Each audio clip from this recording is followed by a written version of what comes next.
Стартовал 5-й международный театрально-образовательный форум «Наурус». Он продлится по 1 июня включительно. Чему посвящен нынешний форум, собравший ведущих театральных педагогов России и мира, узнаем у известного театрального критика Москвы, педагога театроведческого факультета ГИТИСа Александра Вислова. Доброе утро. Доброе утро. Доброе утро, Александр.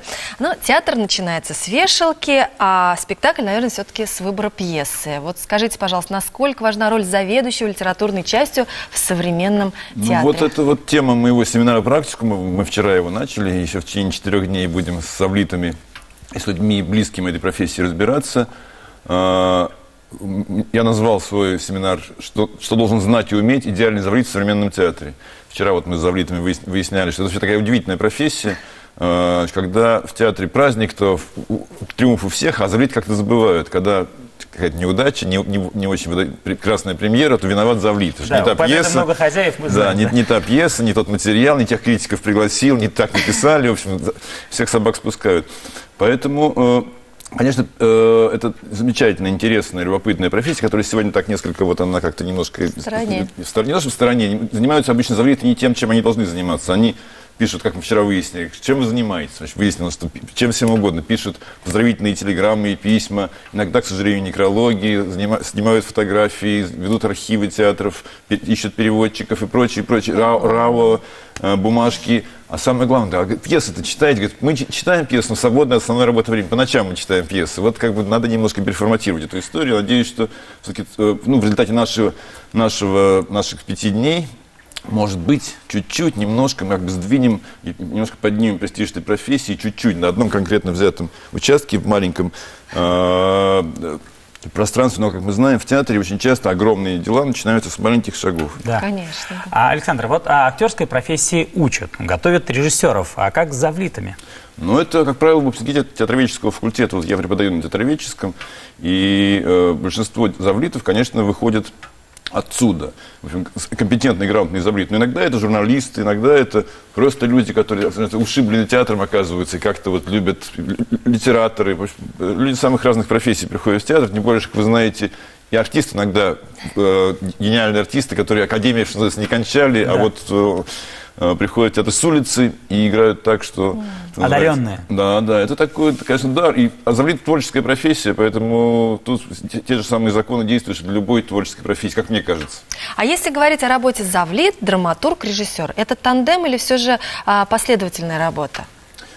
Мне кажется, что это в идеале, конечно, это такая группа, это творческий союз, это идеальный творческий союз. Завлит, драматург, режиссер. Когда вот 3 человека находят друг друга, они встречаются все втроем, как, скажем, встретились там в свое время Станиславский Немирович Данченко, и от начала до конца Марков, и который привел Булгакова в театр. Молодого автора, который написал роман «Белая гвардия», который, для этого драматургия у него была не очень хорошо как-то. И вот Марков, молодой завлит художественного театра, в 20-е годы МХАТ не знал, что ему сделать, когда старый репертуар, зритель ушел, новый зритель не появился. И вот молодого автора привел за ручку, сказал, вот молодой писатель, давайте он по своему роману напишет пьесу. Так возникли «Дни Турбиных», и так возник новая страница в истории МХАТ. Вот яркий пример того, что может завлит. Что в тандеме еще все какое замечательно все получилось. На нынешнем фестивале хедлайнером станет спектакль «Чернобыльский идиот» в постановке колумбийского режиссера Алехандро Гонзалеса Пуччи.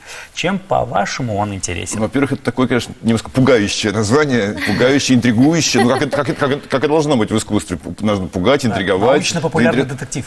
Да, это, я так понимаю, я спектакль, естественно, не видел, но вот то, что говорят коллеги из театра Камала, это какая-то очень любопытная версия «Идиот» наших колумбийских друзей, пропущенная сквозь призму вот последних событий, последних 30 лет в жизни нашего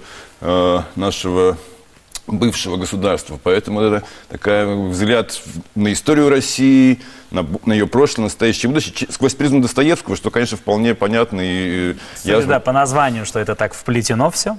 Вот, посмотрим. Это всегда Навруз вообще всегда для Навруза характерна очень интересная программа творческая, очень интересный спектакль. Мы знаем, что здесь когда-то и Некроушус. На прошлом фестивале был замечательный спектакль венгерский Аттилы Виднянского про Аттилу покоритель гундов, который пришел в Европу, откуда, из этих мест, как он рассказал. Я же сам, вот мы уже в Венгрии пришли отсюда, и мы в Европе одинокие, мы же одинокие, мы не находим, нас никто не понимает, потому что они, вот как бы родство свое с с тюркоязычным народом чувствует, и это была такая очень любопытная история. Вот, не знаю, посмотрим про колумбийцев, может, они тоже множат свои тюркские корни, не исключаю. Ну и, Александр, скажите, пожалуйста, а какой он сейчас, российский театр, вот на современном своем этапе? Мне кажется, он очень разнообразный, очень перспективный, очень на пороге каких-то больших... Уже эти перемены идут, уже эти тенденции какие-то по расширению пространства, по расширению эстетических взглядов, по расширению каких-то самых разных направлений. Но думаю, что перспективы его и любопытные вещи будут происходить в ближайшие годы по целому ряду причин очень интересные. Потому что, ну, в первую очередь, мы знаем, когда такой есть закон, когда, увы, когда в стране, в государстве все хорошо, все идеально, все прекрасно, ну, в театре как-то бывает скучновато.